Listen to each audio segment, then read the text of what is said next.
Belajar tanpa berpikir itu tidaklah berguna, tapi berpikir tanpa belajar itu sangatlah berbahaya. Assalamualaikum sahabat santri. Semoga sahabat santri selalu dalam keadaan sehat walafiat. Pada video kali ini, kita akan membahas kutipan nasihat dari Insinyur Soekarno. Baiklah, mari kita mulai pembahasannya. Belajar tanpa berpikir itu tidaklah berguna, tapi berpikir tanpa belajar itu sangatlah berbahaya. Kutipan nasihat tersebut berasal dari Insinyur Soekarno, Presiden pertama Indonesia, yang terkenal dengan sosok inspiratif dan retorika. Kutipan tersebut mengandung makna bahwa belajar dan berpikir adalah dua hal yang saling berkaitan dan saling melengkapi. Belajar tanpa berpikir berarti hanya menerima informasi tanpa mengolahnya. Berpikir tanpa belajar berarti hanya mengandalkan asumsi tanpa menguji kebenarannya dengan data-data dan fakta. Kedua, hal tersebut sama-sama tidak berguna dan bahkan berbahaya karena dapat menimbulkan kesalahan, kebodohan, dan kefanatikan. Belajar adalah proses memperoleh informasi, pengetahuan, keterampilan, dan sikap dari berbagai sumber seperti buku, guru, internet, pengalaman, dan lain-lain. Belajar dapat dilakukan secara formal, non-formal, atau informal, sesuai dengan kebutuhan dan minat individu. Belajar juga dapat dilakukan secara individual atau kelompok, dengan bantuan atau tanpa bantuan orang lain. Belajar merupakan kegiatan yang penting dan bermanfaat bagi setiap orang, karena dapat meningkatkan kemampuan, potensi, dan kualitas diri. Berpikir adalah proses menggunakan akal, logika, imajinasi, dan kreativitas untuk memahami, menganalisis, menilai, menyimpulkan, dan menyelesaikan masalah yang dihadapi. Berpikir juga dapat melibatkan emosi, intuisi, dan etika, tergantung pada konteks dan tujuan. Berpikir merupakan kegiatan yang esensial dan bermakna bagi setiap orang, karena dapat menghasilkan ide, gagasan, konsep, dan solusi yang baru dan inovatif. Belajar tanpa berpikir berarti hanya menghafal, mengulang, atau meniru informasi yang diperoleh tanpa memahami, mengkritik, atau mengaplikasikannya. Hal ini tidaklah berguna karena informasi tersebut tidak dapat menjadi pengetahuan yang bermutu dan berdaya guna. Informasi yang tidak dipikirkan juga mudah dilupakan, salah ditafsirkan, atau disalahgunakan. Belajar tanpa berpikir dapat menimbulkan kesalahan seperti kesalahan fakta, kesalahan logika, kesalahan interpretasi, dan kesalahan aplikasi. Berpikir tanpa belajar berarti hanya berspekulasi, berasumsi, atau beropini tanpa mempelajari, menguji, atau membandingkan data dan fakta yang ada. Hal ini sangatlah berbahaya karena dapat menimbulkan kebodohan, ketidaktahuan, atau kesombongan. Berpikir tanpa belajar juga dapat menimbulkan kefanatikan, seperti kefanatikan agama, kefanatikan politik, kefanatikan ideologi, dan kefanatikan golongan.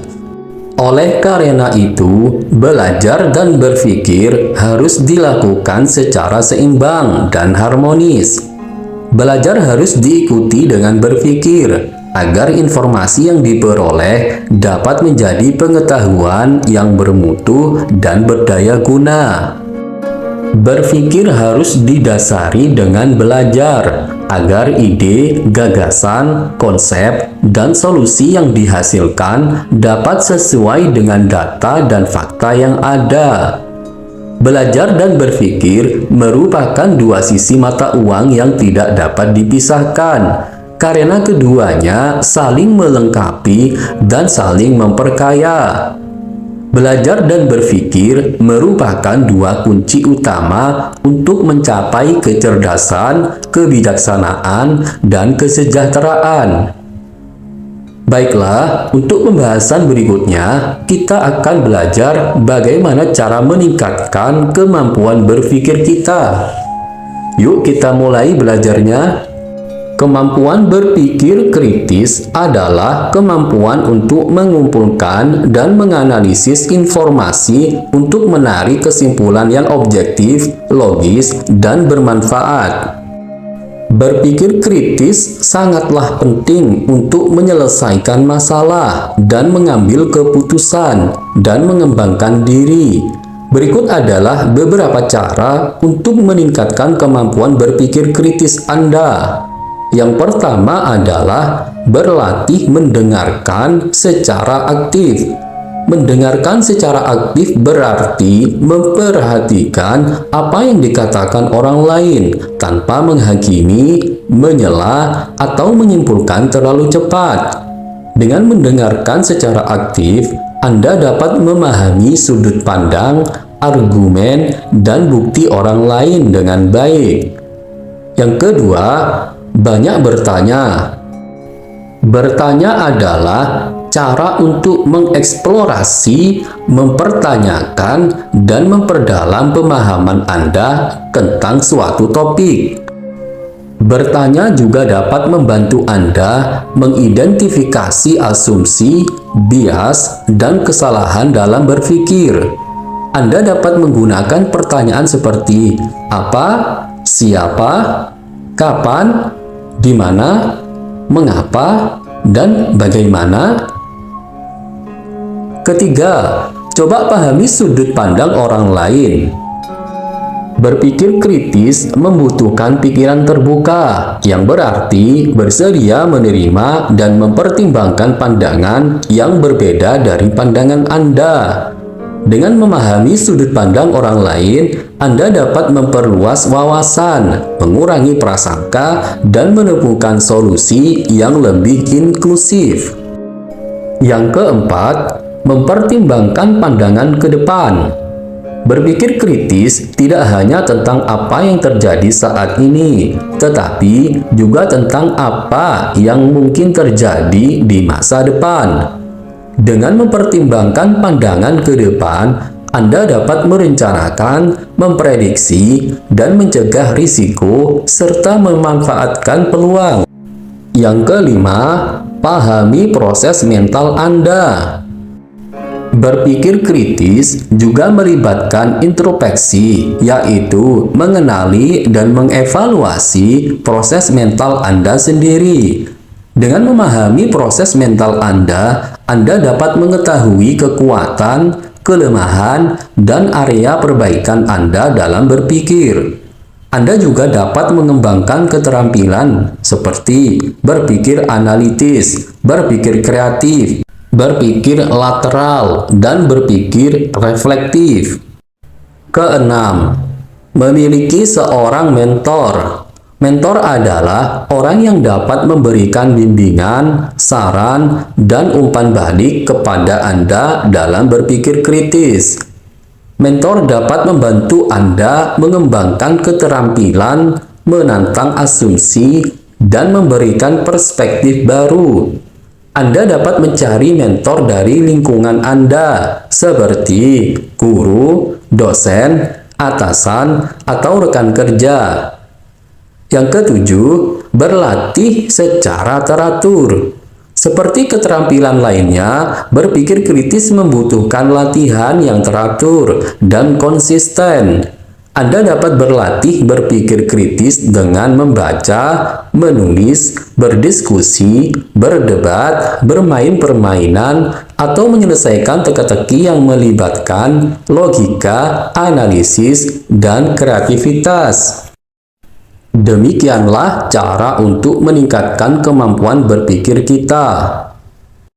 Kemudian kita akan belajar bagaimana cara menerapkan kutipan Insinyur Soekarno dalam kehidupan sehari-hari kita. Sebelum itu, saya akan coba membacakan kembali tentang nasihat Insinyur Soekarno-Hatta, yaitu belajar tanpa berpikir itu tidaklah berguna. Tapi, berpikir tanpa belajar itu sangatlah berbahaya. Baiklah, untuk pembahasan cara penerapan kutipan tersebut dalam kehidupan sehari-hari adalah sebagai berikut. Yang pertama adalah menjadi pembelajar seumur hidup. Kita harus selalu berusaha untuk meningkatkan pengetahuan, keterampilan, dan kompetensi kita dalam berbagai bidang, baik akademik, profesional, maupun sosial. Kita harus membaca, menonton, mendengarkan, dan mengikuti sumber-sumber informasi yang kredibel, relevan, dan terkini. Yang kedua, menjadi pemikir kritis. Kita harus mampu mengolah, menganalisis, mengevaluasi, dan menyimpulkan informasi yang kita peroleh dari berbagai sumber dengan menggunakan akal, logika, imajinasi, dan kreativitas. Kita harus menghindari asumsi, bias, dan kesalahan dalam berpikir. Kita harus bersikap terbuka, skeptis, dan objektif terhadap pandangan yang berbeda dari kita. Yang ketiga adalah menjadi penerap. Kita harus menerapkan pengetahuan dan pemikiran kita dalam kehidupan sehari-hari, baik untuk kepentingan pribadi, keluarga, masyarakat, maupun negara. Kita harus berani mengambil tindakan, mengambil risiko, dan menghadapi tantangan. Kita harus berkontribusi, berinovasi, dan berkreasi untuk menciptakan solusi yang bermanfaat dan berdampak positif. Pada bagian terakhir, kita akan mencoba untuk menggali lebih dalam tentang hikmah dari kutipan nasihat Presiden Soekarno tersebut. Baiklah, sebelum kita mulai, alangkah nikmatnya kalau kita minum kopi terlebih dahulu. Mantap! Baiklah, yuk kita mulai. Hikmah dari kutipan Insinyur Soekarno tersebut adalah bahwa kita harus mengembangkan sikap dan keterampilan belajar dan berpikir secara seimbang dan harmonis. Kita tidak boleh hanya menerima informasi tanpa mengolahnya menjadi pengetahuan yang bermanfaat atau hanya berspekulasi tanpa mempelajari data dan fakta yang ada. Kita harus berani mengambil nasib dalam tangan sendiri dan menciptakan solusi yang baru dan inovatif untuk memajukan bangsa dan negara. Kita harus menjadikan belajar dan berpikir sebagai dua sisi mata uang yang tidak dapat dipisahkan karena keduanya saling melengkapi dan saling memperkaya. Baiklah sahabat santri, semoga pembahasan pada video kali ini dapat menjadi inspirasi dan motivasi untuk selalu belajar berpikir dengan baik dan bijak. Jika Anda mempunyai pengalaman atau pendapat lain, silakan ketik di kolom komentar. Karena pengalaman atau pendapat sahabat santri sungguh sangat membantu kita untuk belajar menjadi lebih baik. Jika sahabat santri menyukai video ini, silahkan klik like dan subscribe. Dan bagikanlah video ini supaya bermanfaat. Terima kasih sudah mengunjungi channel John Santri. Wassalam.